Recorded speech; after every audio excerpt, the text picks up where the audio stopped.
Are you looking for the best way to insulate your walls while also cutting down on noise? On this video, I'm going to take a deep dive into spray foam insulation. We'll explore how it works for both temperature control and for soundproofing. And we'll also compare it to some great alternative that might actually work a little bit better than spray foam. By the end, you'll know exactly what to expect if you're planning to insulate those exterior walls. But first, of course, let's start with the basics. When people think of spray foam insulation, they think of someone coming into their home and injecting or spraying a foamy substance that expands to fill every nook and cranny. And you'd be right, that's basically how it works. Spray foam comes in two main types: open cell spray foam and also closed cell. Both do a phenomenal job of sealing up air leaks, which is why they've become the go-to choice for many people looking to improve their home's energy efficiency. But what exactly is the difference between open and closed cell spray foam? Well, open cell remains softer and more porous once it cures because it's less dense and it can absorb some sound, especially the mid to high frequencies. So it is a little bit better than closed cell foam if you do want to use it for noise reduction. Closed foam, on the other hand, is a little bit more rigid, denser, and offers higher R value. In other words, it can resist heat and cold transfers even better than open cell, making it a star for energy savings. However, that rigidity also means it's less effective at dampening sound vibrations. Now, when it comes to actual noise control, spray foam's main advantage is that it seals off any air gaps in your wall. Those gaps essentially are superhighways for sound to travel through.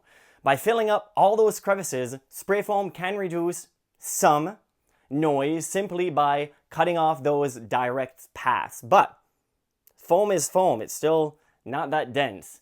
If your wall used to have small cracks or holes around plumbing, wiring, structural components, sealing them up will prevent some noise from leaking through as easily. And that alone can make a noticeable difference, particularly if you're dealing with moderate noise levels. But here's the catch. If you're battling serious noise from heavy traffic, loud neighbors, or a home theater with big subwoofers, spray foam by itself usually isn't going to be enough. Well, I say usually, we can skip that one, is not going to be enough. In fact, many professionals will tell you that mineral wool or even traditional fiberglass batt can sometimes, or most times, outperform spray foam when it comes to sound absorption. That's because mineral wool in particular is denser and better at stopping vibration in its tracks. This is why recording studios and commercial buildings often use materials like mineral wool in their walls. Of course, it's not as airtight as the foam, but it does do a better job because it is denser and better at absorbing sound waves across multiple frequencies.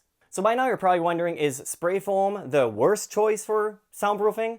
Well, not necessarily. It's actually pretty good at helping with mid-range sounds and sealing air leaks. But it's not the best if your number one priority is silence, especially if you're dealing with low frequencies like bass or serious noise pollution. In those cases, you'd likely need to combine spray foam with other methods. Some people will install spray foam for its amazing thermal benefit and then add 1 or 2 layers of drywall with something like mass-loaded vinyl to beef up the noise blocking powers. Others might use something called resilient channel or a double stud wall to actually decouple the surface. These two techniques breaks the path of vibrations before they enter your living space by creating an air void, which is also a type of insulation. But now let's talk cost for a minute, because spray foam insulation, especially closed cell, is usually more expensive than fiberglass or cellulose insulation. You're paying for that top tier R value and the ability to seal up air gaps in one shot. If you're already budgeting for a professional to come in and fill your exterior walls, it can be a good investment for long-term energy savings. Just know that if serious noise control is also on your wish list,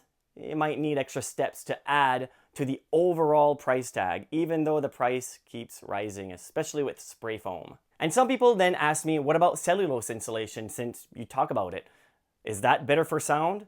Well, cellulose is made from recycled paper fibers and has decent density, so it can help with noise a bit more than fiberglass. It's also blown in, which can help fill irregular spaces, but it won't seal gaps as perfectly as spray foams, so you might still end up with some air leaks if it's not installed carefully. In terms of pure sound absorption, cellulose can be good, but like anything else, it's more effective when combined with proper sealing strategies and possibly additional sound deadening layers on your walls or ceiling. And also, it's good to note that cellulose insulation, after it settles, there can be gaps in your wall that you would have no clue, letting noise go straight through. But mineral wool, often referred to as rock wool, is another popular option.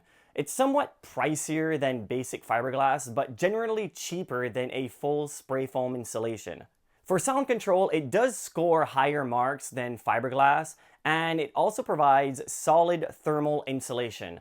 However, it doesn't expand like foams, so you have to be thorough when installing it to avoid leaving any gaps. And now you might be wondering, if my main goal is a quieter home, should I skip spray foam entirely? Well, that depends on your priorities. If you want the absolute best in thermal performance and you're okay with adding soundproofing layers separately, then spray foam is still a good option for you. You'll keep your house warm in the winter and cool in the summer while also sealing potential air leaks. Then you can address serious noise issues by adding, say, a resilient channel for footstep noise or a second layer of drywall on your wall to block some of those sound waves. That combination can really knock down on the decibels. On the flip side, if you're not too concerned about having a super tight building envelope, but you're desperate for peace and quiet, maybe focus on a robust sound dampening strategy first. That could mean using a double wall stud packed with mineral wool, ensuring all flanking paths like gaps and joints are sealed, and also using a solid core door instead of a hollow core door, which most interior doors are. You can always add a simpler insulation method for thermal performance later. Speaking of air sealing, let's not overlook the role of windows and doors. Even if you have the best insulation in your walls, a cheaply sealed window or a hollow core door can ruin the whole plan. Sound travels easily through thin glass and door panels, which are hollow or filled with cardboard. So if you're serious about noise reduction, upgrading to a better window or at least adding weather strip and acoustical caulking is crucial. Sometimes it's these smaller details that actually makes the biggest impact. And now, another piece of advice that a lot of people just don't really think about because, well, they're not into soundproofing, is to really identify the type of noise that's bugging you.